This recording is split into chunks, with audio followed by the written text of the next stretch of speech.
E aí, nação, fim de mais uma rodada pelo Campeonato Brasileiro e vitória do Flamengo em cima do Internacional fora de casa, 2-1, com o Flamengo começando esse jogo avassalador, porque depois de muito tempo a gente pôde contar com um time quase todo completo no campeonato. Depois de mais de um mês a gente teve o Arrascaeta voltando a ser relacionado para o jogo, a gente teve a volta do Diego Alves, a gente teve até a volta do Isla, que para mim ainda assim é a reserva do Mateuzinho, mas a gente tinha um time muito melhor do que a gente estava acostumado a ter nos últimos jogos, e o Flamengo já começou se impondo, abrindo o placar logo cedo. Imaginei eu que seria justamente como foi no jogo contra o São Paulo. O Flamengo fez 1-0 com o Gabigol, fez 2-0, um golaço do Andreas, depois de uma jogada sensacional, e acredito que todo mundo imaginava que o Flamengo ia continuar criando chances e aproveitar essas chances. Que não foi o que aconteceu, porque o Flamengo cria, chega na cara do gol, Gabigol perdendo gol, todo mundo perdendo gol, e a gente está num momento que a gente não pode perder, a gente tem que aproveitar as oportunidades. É claro que a gente está no Campeonato Brasileiro e sabe que as chances são praticamente nulas já nessa reta final,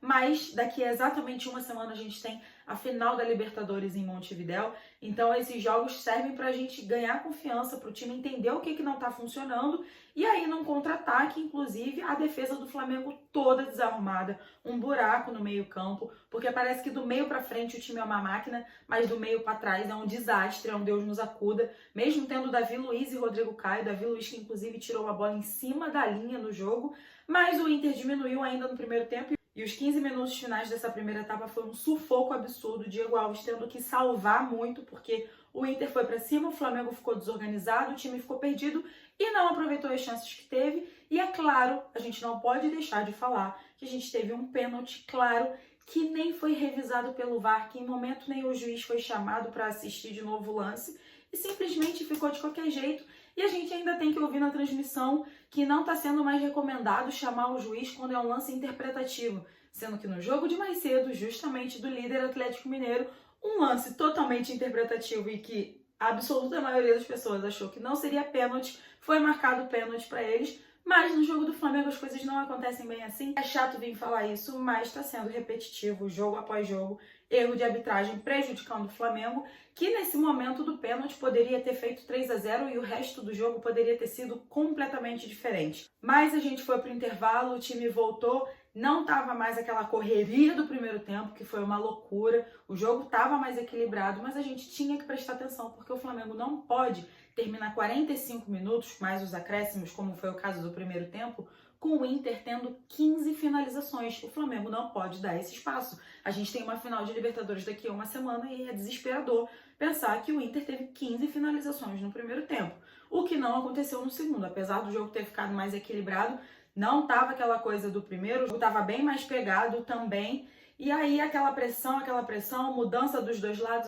A gente teve a volta do Arrasca hoje, acabou entrando em campo, a gente precisa muito dele, porque o Arrascaeta é um jogador que a gente não tem no elenco, nada parecido. Ele é um absurdo e eu espero que ele esteja em plenas condições para jogar a final. E aí o Flamengo começou a criar mais chances mais uma vez, fez o gol já no finalzinho, que daria aquela tranquilidade de ufa, vencemos o jogo já depois dos 40, com o gol do Kennedy, mas logo foi anulado, porque no começo da jogada o Gabigol estava impedido, e aí mais uma vez começa aquele desespero de, pelo amor de Deus, não vamos tomar esse empate, e graças a Deus não tomamos, saímos de campo com a vitória, que nesse momento deixa de ser só uma vitória pelos 3 pontos, deixa de ser só uma vitória pelo Campeonato Brasileiro, para ser a vitória da confiança, para ser a vitória da autoestima, para ser aquela vitória que a gente vai olhar para o que está acontecendo e entender o que pode e o que não pode acontecer na final da Libertadores, como foi esse caso do Flamengo ficar uma zona do meio de campo para trás. Parece que é todo mundo batendo cabeça ao mesmo tempo, mas os 3 pontos vieram, vitória,